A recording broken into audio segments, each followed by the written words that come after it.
Yes, thank you to the choir.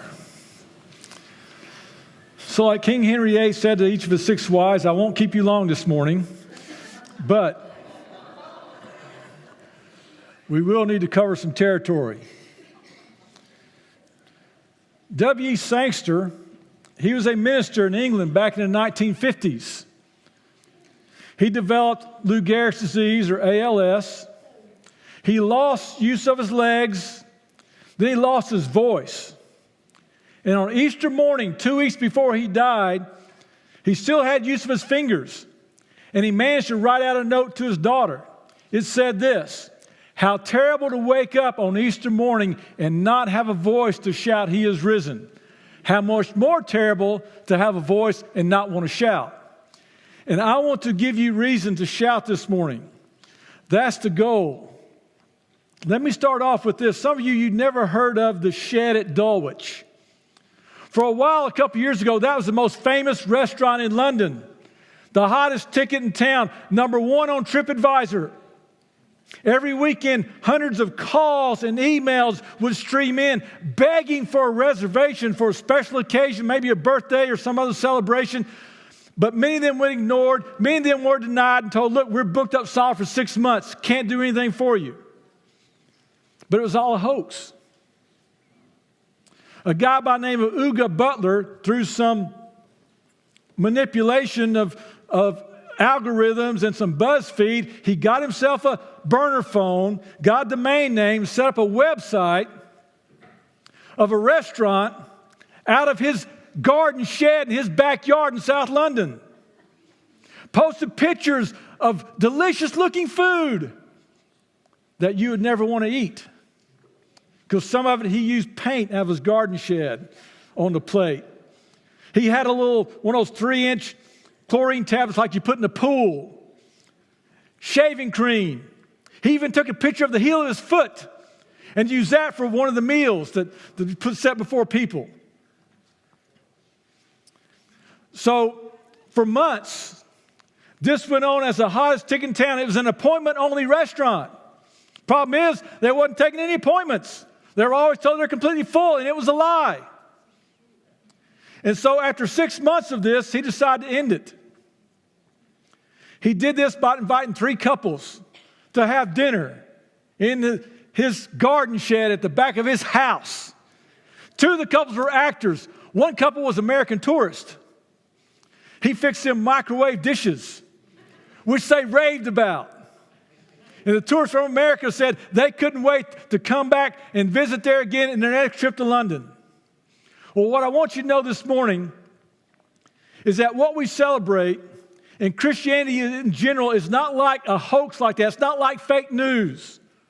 Or it's not like all the deconstructionists, the blogs you read trying to tear down Christianity, because they'll never get it through their heads that the foundation of Christianity is not Christians. It's not the behavior of Christians. It's not keeping a set of rules. It's not a belief. It's not a philosophy.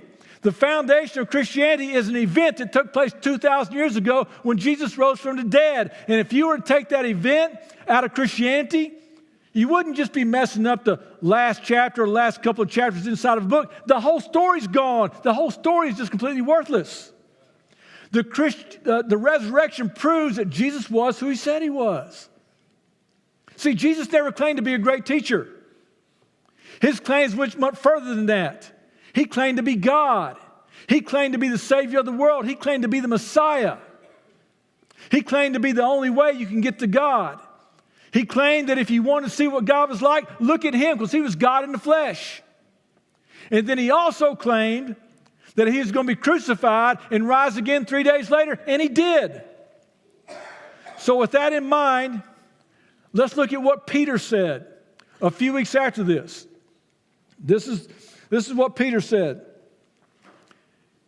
Peter stood up with the 11, raised his voice, and proclaimed to them, fellow Jews, and all of you residents of Jerusalem, let me explain this to you and pay attention to my words.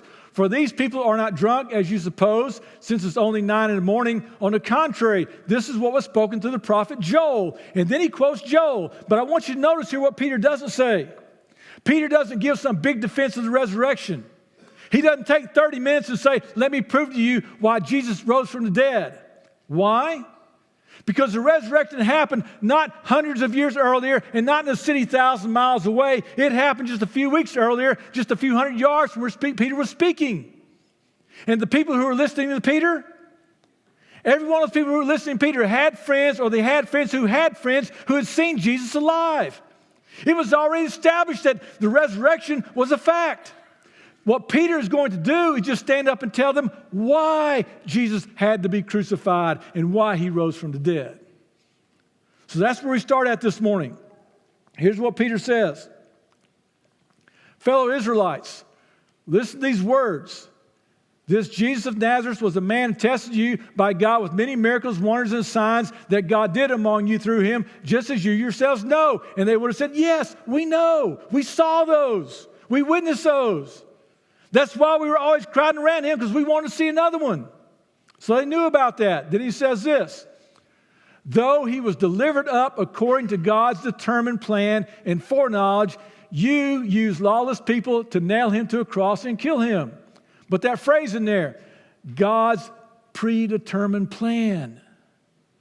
God's predetermined plan.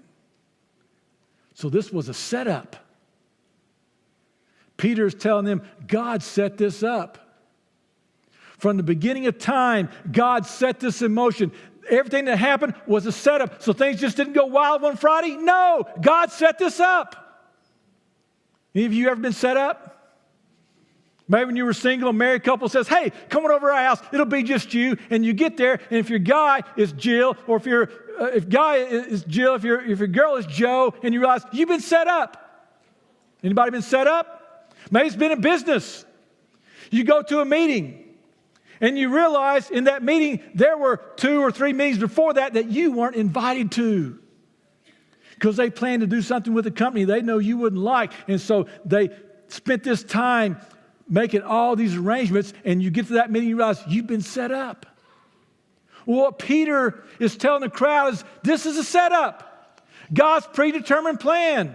But it's the best setup at all possible, because it set us up to experience forgiveness, to experience freedom, to experience eternal life. This was the greatest of all setups, surrounded by the greatest of all event that split time between BC and AD. So this is a great setup. What makes it so great? Here's what we read in Galatians. For freedom, Christ set us free. Stand firm then and don't submit again to the yoke of slavery. We've been set free. And so today, I want to talk to you about 4 of the things. 4 of the greatest problems that we face that we have been freed from. Because this is the setup. See, a lot of you think you're just came here for breakfast, came here just because it's Easter, came here because my friend invited me, came here because I hadn't been to church in 20 years, so I just came here. No, this is a setup this morning. Okay? And what we're going to see is that Christ came to set us free from 4 of the greatest problems that we face in life. What are those 4 problems, Randy? Glad you asked. Here's number 1. The resurrection has set us free from guilt over our past. Here's what we read in Colossians 2:14. He erased the certificate of debt, which its obligations that was against us and opposed to us, and has taken it away by nailing it to the cross. So all our sin, all our guilt, all our shame has been taken away and nailed to the cross. In other words, if you did it willingly, it's on the cross. If you did it unknowingly, it's on the cross. If you did it in the past, it's on the cross. If you're going to do it in the future, it's on the cross. It's all on the cross. It's all on the cross. What I want you to understand is, because we are here this morning and we know that everything we've done, it's all on the cross, that gives us a reason to come together and to shout, He is risen.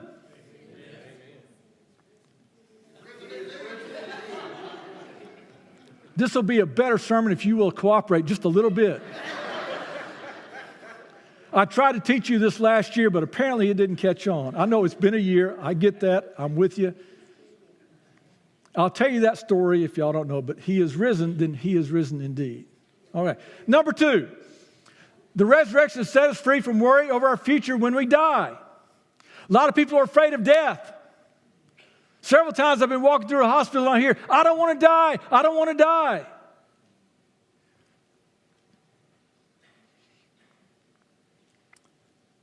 It wasn't like that for Peter. Here's what Peter says. Blessed be the God and Father of our Lord Jesus Christ. Because of his great mercy, he has given us new birth into a living hope through the resurrection of Jesus Christ from the dead. Let's stop right there at this part of it. That we have this living hope. Hope here is a noun. It's not a verb. It's not a hope so thing. If you'd have gone Peter and you asked him, what's the foundation of your hope? He wouldn't have said, well, it's the parable of the Good Samaritan. That's the foundation of my hope. Or it's because I saw Jesus walk on the water. No. The foundation of his hope, he says right here, is in the resurrection of Jesus Christ. It's because he saw his friend, his Lord, crucified and then raised again 3 days later. And then he says this, and into an inheritance that is imperishable and undefiled and unfading, kept in heaven for you.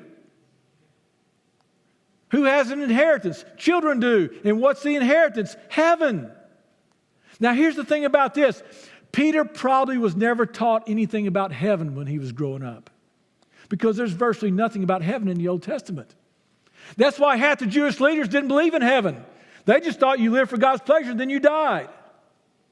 But Peter, when Peter saw again his Lord, his friend die and raise again, he believed in heaven. Why? Because Jesus talked about heaven a lot. So he believed in heaven. And so now he has this hope that's in heaven. And today, we can face death. We can face death. We can experience ourselves, or we have our loved ones that pass away, and we have this hope. Not a verb hope, not a hope so hope, but a firm foundation that there's a resurrection coming. Why? Because he is risen. He is risen indeed. Now you're getting better at this. Number 3. Well, do we go? Okay, number 3 is this. Because of the resurrection, we are set free from getting bent out of shape.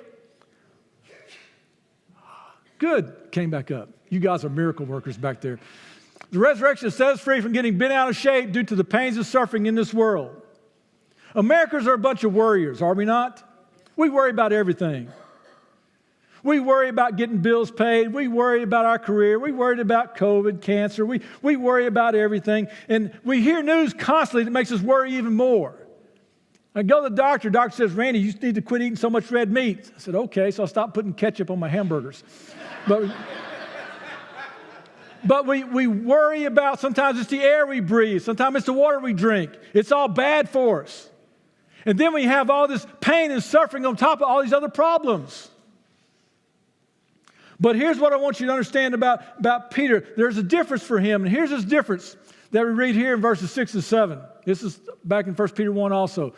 You rejoice in this, even though now for a short time, if necessary, you suffer grief in various trials, so that the proven character of your faith, more valuable than gold, which though perishable is refined by fire, may result in praise, glory, and honor at the revelation of Jesus Christ. Now, Peter did not doubt God's existence because of pain and suffering in the world. And you need to hear that. Because some of you here today in this room, you sort of push God back. You sort of thumb your nose at it and push God back out of your life, either because of pain and suffering that you've seen in the world or pain and suffering in your own life. Well, what you need to realize is that Peter himself, he experienced an extraordinary amount of pain and suffering on a scale we couldn't understand, we couldn't comprehend, and yet he believed. And he saw the worst thing possible, crucifixion, happen to the best person possible, Jesus Christ. And what that did was give him another perspective on suffering. So because of what he saw Jesus go through, he realized when he went through suffering that it was not the end of everything. He realized that God had a purpose in suffering and pain, and that God could mold that for his own good. That's the verses that we just read. So whenever we go through suffering and pain, we don't push God back. We don't push God back. We realize that he can take that and use it for our good. He has a purpose in it. And when we realize that, even when we're going through pain and suffering, Paul uses the word, I'll back up, Paul uses the word, so we rejoice. He says, will you rejoice in this? We rejoice. Why? Because we realize he is risen. See, some of you are not too excited about that when it comes to pain and suffering, are you? Excuse me. I can't do that with the microphone on my face. It's not going to make any difference, is it? All right. The fourth one. The resurrection sets us free from the bondage of sin in our lives. This is a little more difficult. So we'll spend a little more time here. Let me ask you this. Why is it that Christians say they believe what they believe and they behave the way they behave? Because sometimes those two things don't mesh together. Christopher Miller was picked up a couple of years ago for robbing a Stride-Rite shoe store in Toms River, New Jersey. And the odd thing about this story is that he'd robbed the same store 16 years earlier, got caught, sentenced to 15 years in prison, got out of prison in Atlantic City, hopped on a bus to Toms River, New Jersey, got out, went to that same Stride-Rite shoe store and robbed it again. Got frustrated because people wasn't cooperating, so he grabbed a little bit of cash, grabbed the cell phones of some of the customers, ran out the door, threw the trash in the gutter, put the cell phones in a trash can, and the sheriff caught him about 2 blocks away. And the sheriff said this, he doesn't know how to live life as a free man. The only life he knows is behind bars. So let me ask you this. How come some Christians who are going to heaven, how come they live with all this junk in their lives that they're supposed to be free from? Why is that? Do you actually believe that the death and resurrection of Jesus Christ has forgiven you of all your past junk, but you don't think the death and resurrection is powerful enough to free you from all your present junk? See, there's a lot of Christians, they love to live in the last part of Romans 7 where Paul says, boy, the things I want to do, I don't do. The things I do, I don't want to do. And they go, that's me. But they forget about verses 24 and 25 that says, God has set you free from that. They forget about Romans 8 that says, the mind set on flesh is death, but the mind set on spirit is life. See, the question is not, do you believe the resurrection? The question is, what difference does it make in your life? And the power of the first Christians was in their testimonies of the changed lives of the people who were proclaiming his resurrection. Because the people who were listening to it, they could see their changed lives, so they knew something had happened. So let me ask you this. Suppose this morning I was late to the service. You're eating breakfast, I'm not there. You come in and there's nobody to begin the service. So Tim, he just does the little welcome and you go on with the service. You get to the testimony of Jordan and the baptism. The choir first song, and I'm still not here. Congregation sings, I'm still not here. The second song the choir singing, they're singing their hearts out. All except one person in the choir. He's just mumbling. Who's that one person? Tim. He's mumbling to himself. I got to come up with an Easter sermon. The pastor's not here. The pastor's not here. So he's actually mumbling an Easter sermon while everybody else is singing. The choir gets done. A few awkward Seconds of silence. Then I come to the door. And I go, look, guys, I'm sorry I'm late. But I was headed to church this morning, and I was trying to carry my Bible and the food for the breakfast this morning. And so I put my Bible on top of the car, put the food in the car, and you know what happened then? I got in, I left, and I'm driving to the intersection of George Ritchie, and I hear thump, thump, thump on the roof of the car. And I go, oh, no, my Bible. And I look in the rearview mirror. Sure enough, there's my Bible in the middle of George Ritchie. I pull off to the side. I walk back to the intersection of George Ritchie, pick up my Bible, and one of those Dollar General semi-trucks just comes and boom, runs me right over. I managed to scrape myself up off the blacktop, pick up the Bible again, and another semi, boom, hits me again. And then I say, but I'm here this morning, and I look just like I do now, just like this. What would you think? You didn't get hit by a semi. If you had got hit by a semi, there would be some evidence. Half of you would probably be gone. Bones would be sticking out. There'd be some evidence. Listen, the gospel is more powerful than a semi. You get hit by the gospel, there's going to be some evidence. You're going to see that in a person's life. So if you're telling me that you've been hit by the gospel, but there's still junk that you can't get rid of in your life, still stuff you carry around, there's something wrong. You're still living the way you did before you became a Christian. There is something wrong. Paul would say, yes, the old has passed away, the new has come. So the question is not, do you believe the resurrection? The question is, what difference does it make in your life today? Because see, there's a difference between believing the resurrection and experiencing the power of it. Because the resurrection is not a belief in a past or a future event. It's a present power meant to affect your life today. So if he can raise from the dead, he can raise a dead marriage. He can deliver from any sin, any addiction. He can heal broken relationships. He can do any of that. Now let's read this story in Mark. Oh, I forgot this verse. We'll go over this verse. I say then, walk by the Spirit, you will not carry out the desires of the flesh. Now, when Jesus crossed over again by boat to the other side, a large crowd gathered around him while he was by the sea. One of the synagogue leaders named Jairus came, and when he saw Jesus, he fell at his feet and begged him earnestly, my little daughter is dying. Come and lay your hands on her so that she may get well and live. So this is kind of strange because synagogue leaders, they weren't really excited about Jesus because Jesus stood against everything they taught, their whole system.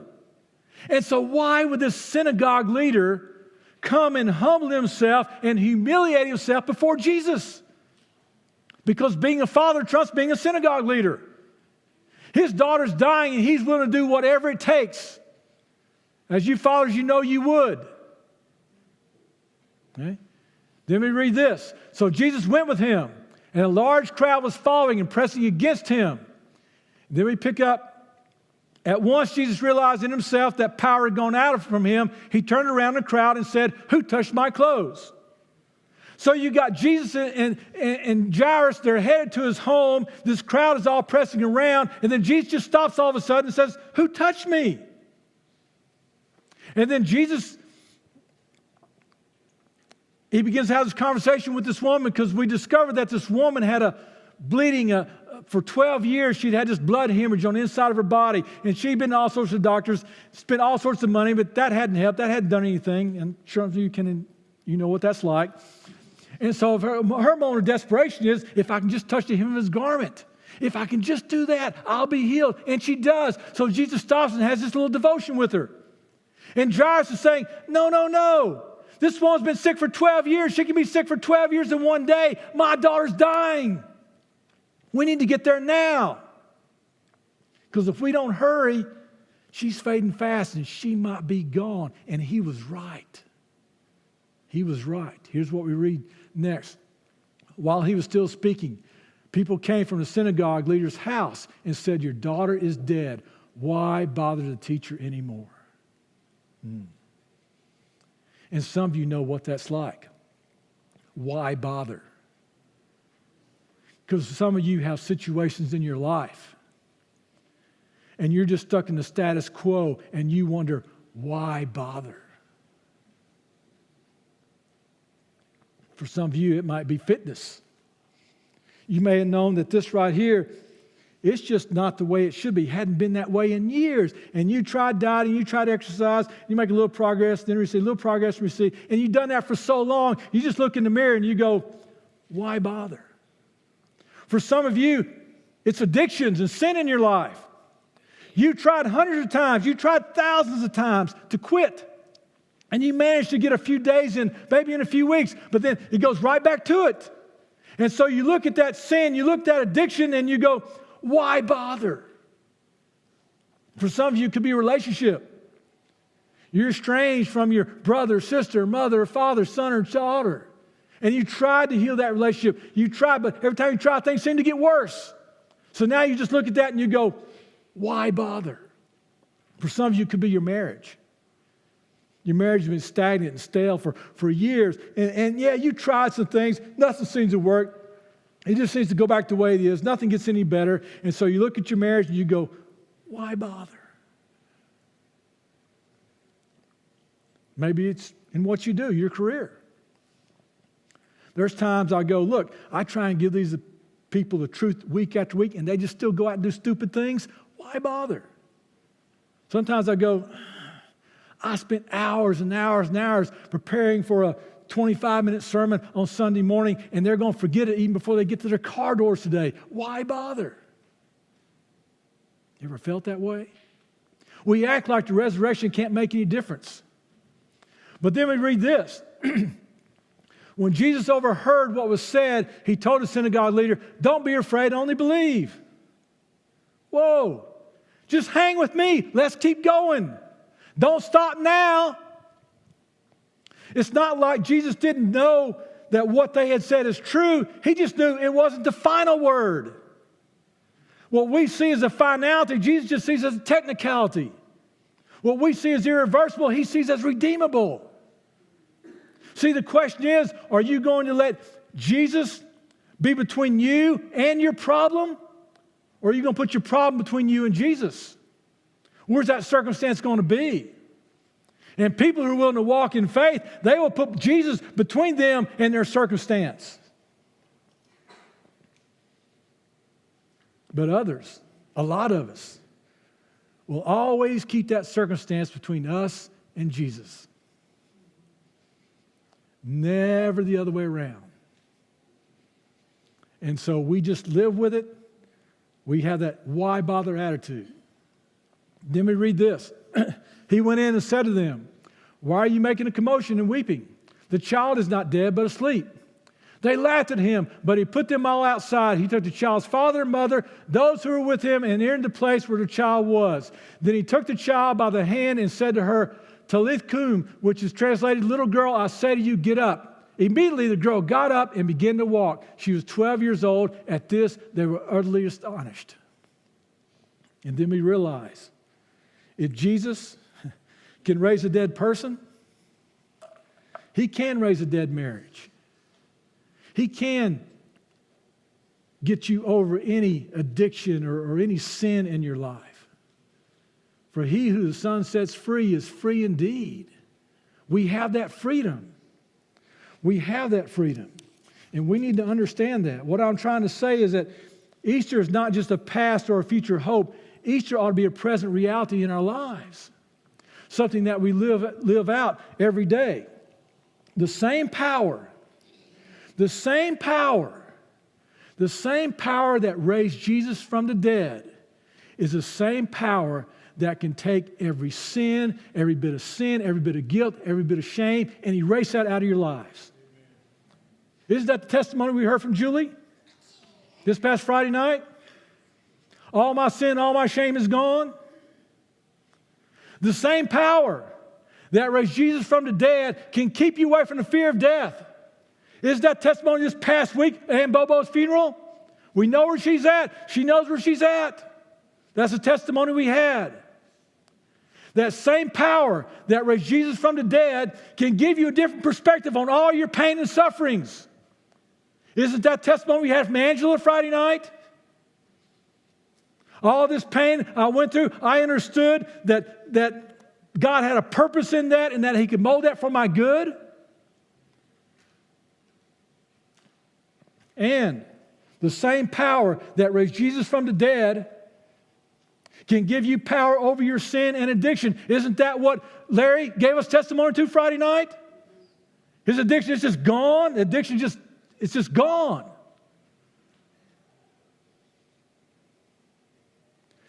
You've been set up. Just this past week, you've heard testimony from people how they've overcome to the power of the resurrection the same problems, the biggest problems that we have in life. And now you have a choice. You can go on with your life and go, why bother? You can look at those things you're facing and go, why bother? This is just the way my life is. Or you can do what that woman did, reach out in faith and touch Jesus. Your choice today. Because right now, some of you, you're carrying that weight of guilt and shame. And you've been carrying it for years. So you get up every day and you're basically saying, why bother? But you have testimony, not from a pastor, not from 100 years ago, from somebody in this congregation that sits in the pew with you every Sunday. You have testimony about the resurrection, that heaven is waiting for us. You have testimony about God can take all your pain and suffering and turn it and use it for your good. He can mold it. He has a purpose in that. You've heard testimony how God can take a sin and addiction and just be gone, be free from it. And you want to sit there and live with, why bother? Oh no. This is your day. You've been set up. All of you. You're here. It's a setup. Because now you have to decide, what are you going to do? Are you going to do what Peter wanted people to do a few weeks after resurrection and come in and do something about it, to come before Jesus and say, Jesus, I believe you're Lord. I believe you rose from the dead. I want you to enter every part of me that's been dead to you. I believe you overcome death and you can overcome anything I'm facing in my life. The truth shall set you free. And we sang, he who the Son sets free is free indeed. It's about time we started living our lives to match what we say, isn't it? And so some of you, you got stuff in your life. You have that guilt, or you have that sin, you have that pain and suffering that you've been pushing God out of your life because of. You have all that's been going on. Now's an opportunity for you to do something about it. Either that, or you can just don't bother Jesus anymore. Why bother him? Can't do anything about it now. It's too late. Too late now. No. Jesus says, no, don't stop now, Jairus. Let's keep going. Just believe. Just believe. Keep going. And they went, not a very far trip apparently, to Jairus' house. And for some of you, it's just a short trip from where you're at now to come down front and begin that process of getting set free. Are you ready to start this morning? For some of you, it could be a testimony like we heard from Jordan. It says, yeah, I was baptized when I was a kid, when I was younger, but that really wasn't real. Now it's real. And you're ready to give your life to Christ. You're ready to come back to Him. Or you may be experiencing one of those 4 things that we talked about. And now it's come to let God show you what the power of the resurrection can do in your life. And just believe. Let's stand together.